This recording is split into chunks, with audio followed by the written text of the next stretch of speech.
আসসালামু আলাইকুম। আরও একটি সুন্দর ভিডিওতে আপনাদেরকে স্বাগতম। তো গাছের কলা পেকেছে। কলা কাঁচা কলাই নিয়ে আসা হয়েছে, মানে বাড়তি হয়েছে। তো এইজন্য আমাদের নিজস্ব এক টুকরো জায়গা কেনা আছে। প্রবাসী স্বামীর অর্থের কিছু অর্জন। তো এই অর্জন দিয়ে আসলে জায়গাটা কেনা।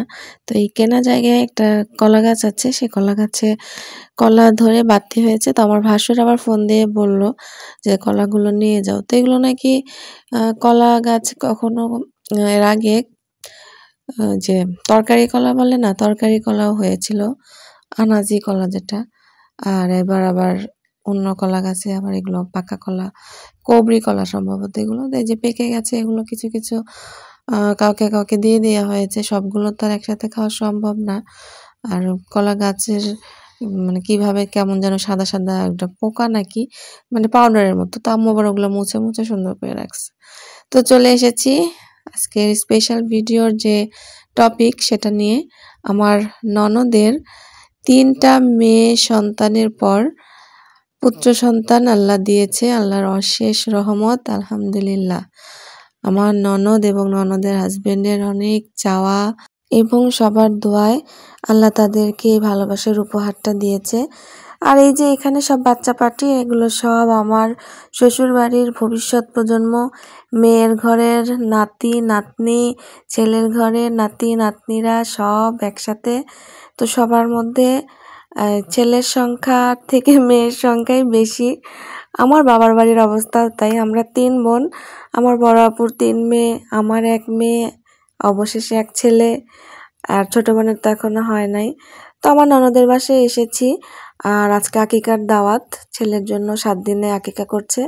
তো সবাই আমরা একসাথে উপস্থিত হয়েছি। আমার শাশুড়ি এসেছে, আমার জালেরা, তারপর ননদ ননাস যারা আছে সবাই চলে এসেছে। শুধু আমার বড় ননাস, উনি গ্রামে আছে, উনি আসতে পারে নাই। আর আশেপাশেই তো সবাই থাকে, যার কারণে সবাই কাছাকাছি, সবাই এক দৌড়ে চলে এসেছি। এত সুন্দর একটা মুহূর্ত আর কেউ মিস করিনি। তো মাশাল্লাহ মাশাল্লাহ। এই যে বাবু ঘুমাচ্ছে। তো সবাই আমরা অনেক খুশি, কারণ আপা খুবই টেনশনে ছিল। এটা আসলে যাদের নাই তারাই বুঝবে। অনেকে হয়তো বলবে এটা আল্লাহ যাকে খুশি হয় তাকে দেয়, এত কিছু কেন বলছি। তো আসলে এটা আল্লাহর রহমত। আল্লাহ যাকে খুশি ছেলে সন্তান দেয়, যাকে খুশি মেয়ে সন্তান দেয়। তো যাই হোক, কিন্তু আসলে তারপরও মানুষের চাওয়া থাকে। যার ছেলে নাই তার ছেলের আশা, যার মেয়ে নাই তার মেয়ের আশা। তো আর যদি এরকম গ্রাম এলাকায় আসলে এগুলো বেশি হয়। তার আগে বলে নেই, এই যে ছেলেটা, এটা আমার মেজো ভাসুরের ছেলে। তো একটু শারীরিকভাবে অসুস্থ, আপনারা দেখেই বুঝতে পারছেন সমস্যাটা ঠিক কি। তো আল্লাহ ওকে আসলে আল্লাহ যে অবস্থাতে রাখে, আল্লাহ এটাই তো কথা, যে ছেলে সন্তান বা মেয়ে সন্তান আল্লাহ সুস্থ সন্তান দিক, সবাই যেন এটাই সবার কাম্য থাকে, এটাই সবাই চাওয়া থাকে।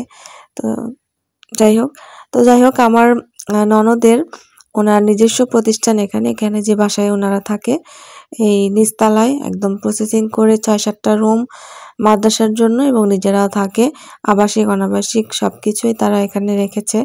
তো বেশ ভালো। আর এখানে ওনারা যে বাসায় থাকে বাড়িওয়ালাটাও মাশাল্লাহ অনেক ভালো, ওনাদেরকে অনেক সাপোর্ট করে। তো এখানে বড় ভাবি, আমার সেজো যা, ছোট যা, শুধু মেজো যা আসে নাই, তার ছেলে আর ভাসুর এসেছে। তো আমরা সবাই একখান হয়েছি। তো আজকের মুহূর্তটা সবার কাছে অনেক অনেক স্পেশাল, সবাই খুব খুশি। তো যাই হোক, সবাই বাবুর জন্য দোয়া করবেন, আর আমার ননদের জন্য সবাই দোয়া করবেন। সে একটু অসুস্থ আছে, সিজার করে 3টা বেবি পরপর সিজার, পরপর বলতে বয়সের ডিস্টেন্স আছে।